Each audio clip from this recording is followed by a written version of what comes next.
বিসমিল্লাহির রহমানির রহিম। Hello viewers, আসসালামু আলাইকুম রাহমাতুল্লাহি ওয়া বারাকাতুহু। আমার আপু ভাইয়ারা কেমন আছেন? আশা রাখছি যে যেখান থেকেই আমার ভিডিওটা দেখছেন বা দেখবেন সবাই সুস্থ আছেন, ভালো আছেন।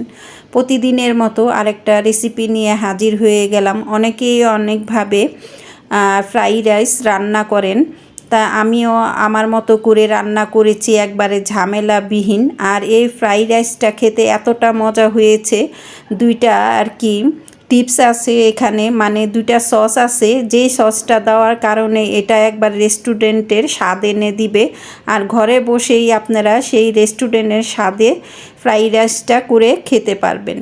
এখনও পর্যন্ত কোনো আপু ভাইয়ারা যদি ভিডিওটা দেখেছেন অথচ লাইক দেন নাই, প্লিজ একটা লাইক দিয়ে দিবেন আর আমার ভিডিওটা কমপ্লিট করবেন।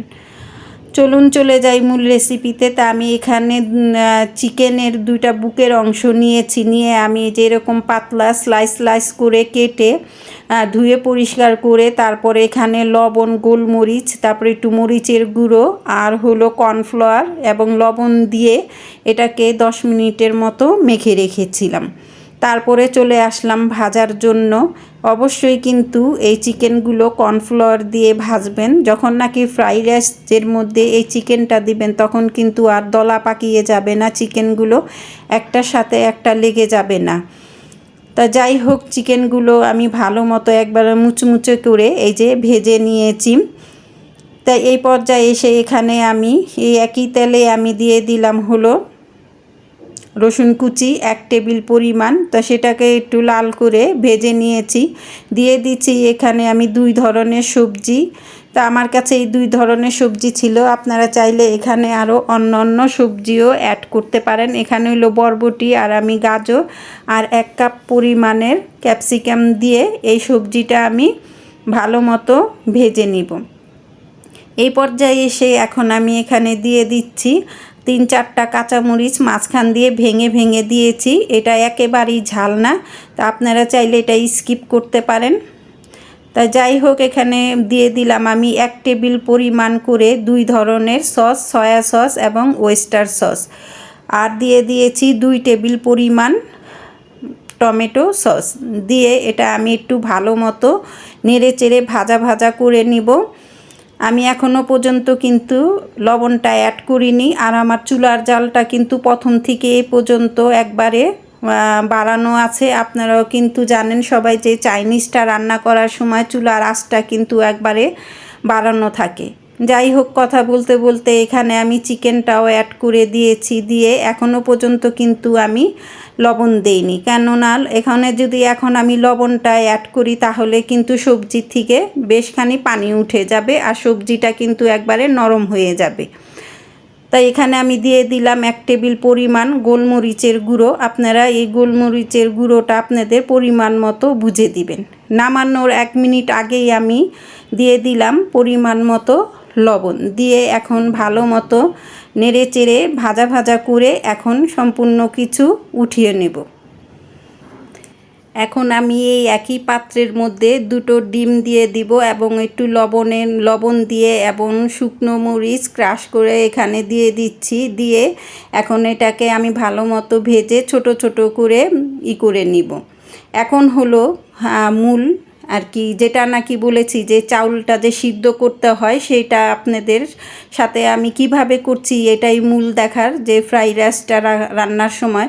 তো এখানে আমি আরও কিছু তেল দিয়ে দিলাম। দিয়ে এখানে আমি 3 কাপ পোলাওর চাল ধুয়ে রেখেছিলাম সেটা দিয়ে দিলাম। দিয়ে আমি এটাকে 5 মিনিটের মতো ভালো মতো একবারে এইটা ভেজে নিব। ভাজার পরে এখানে যেহেতু মেজারমেন্ট কাপের 3 কাপ চাউল, তাহলে আমি এখানে দিয়ে দিব 6 কাপ পানি। কারণ আমার চাউলটা পুরনো ছিল, তার জন্য আমি 6 কাপ পানি দিয়েছি। এই জিনিসগুলো একটু লক্ষ্য রাখবেন, তাহলে আপনাদেরও ফ্রাইড রাইসটা একবারে ঝরঝরা হবে। তা এখন পরিমাণ মতো লবণ দিয়ে দিলাম। আর আপনাদের যদি নতুন চাল হয় তাহলে আপনারা এখানে 5.5 কাপ পানি দিবেন 3 কাপ চাউলের মধ্যে। যাই হোক, বোঝাতে পারলাম কি না। এই পর্যন্ত এসে একদম চুলার আঁচটা বাড়িয়ে দিয়ে ঢাকনা দিয়ে ঢেকে আমি ফিরে আসলাম তাই এখানে যখন নাকি দেখবেন চাউল আর পানি একেবারে থকথকে ভাব চলে আসছে, সেই মুহূর্তেই যে ভাজার যেই উপকরণগুলো ছিল সবজি আর চিকেন সেগুলো দিয়ে দিব। এখন দিব বিশেষ দুইটা সস। তা এটা হলো ফিশ সস আর একটা হলো ম্যাগি সস। তাই এই দুইটা সস অবশ্যই দিবেন। আর এটা আমি 1 টেবিল করে 2 টেবিল দিলাম এখানে, দিয়ে ভালো মতো এটা নেড়ে চেড়ে মিক্স করে নেব। তা আপনারা কিন্তু অবশ্যই এই দুইটা সস দিয়ে যদি এই ফ্রাইড রাইসটা রান্না করেন, বাসায় সবাই খেয়ে আপনাকে জিজ্ঞাসা করবে যে কোন রেস্টুরেন্টের থেকে নিয়ে আসছেন। অবশ্যই এই সস দুইটা স্কিপ করবেন না, দেখবেন বাসায় বসে আপনারা রেস্টুরেন্টের স্বাদ পাবেন। তাই দেখলেন তো কিভাবে আমি সহজভাবে চাউলটাকে আলাদাভাবে সিদ্ধ করা ছাড়াই কিভাবে আমি ফ্রাইড রাইসটা করে নিয়েছি। চাইলে আপনাদের কাছে যদি ভালো লাগে এইভাবে আপনারাও বাসায় বসে এরকম সহজভাবে করে নিতে পারেন এই ফ্রাইড রাইসটা, চাউলটা আলাদাভাবে সিদ্ধ করা ছাড়া। যাই হোক, কথা বলতে বলতে 10 মিনিটের মতো আমি দমে রেখেছিলাম, তারপরে আবার ফিরে আসলাম। এখন স্প্যাচুলারের সাহায্যে এটা আলতো হাতে আপনাকে সবগুলো মিক্স করতে হবে। বেশি জোরে নাড়াচাড়া করবেন না, তাড়াহুড়া করবেন না, তাহলে কিন্তু সবজিগুলো গজা খিচুড়ি হয়ে যাবে। এখন আমি দিয়ে দিলাম সেই ভেজে রাখা ডিমগুলো, দিয়ে আবার একটু নেড়ে চেড়ে একবার লাস্ট মুহূর্তে যখন নাকি সার্ভ করবেন তখনই দিয়ে দিবেন ঘি। আমি এখানে 2 টেবিল ঘি দিয়ে দিলাম। তা কেমন হলো আমার চাইনিজ ফ্রাইড রাইস, একবারে সহজভাবে দেখানোর চেষ্টা করেছি। যদি ভালো লাগে এভাবে করে খেতে পারেন, আর যদি বেশি ভালো লাগে কমেন্ট করে জানাতে পারেন কেমন হলো আমার এই চাইনিজ ফ্রাইড রাইসটা।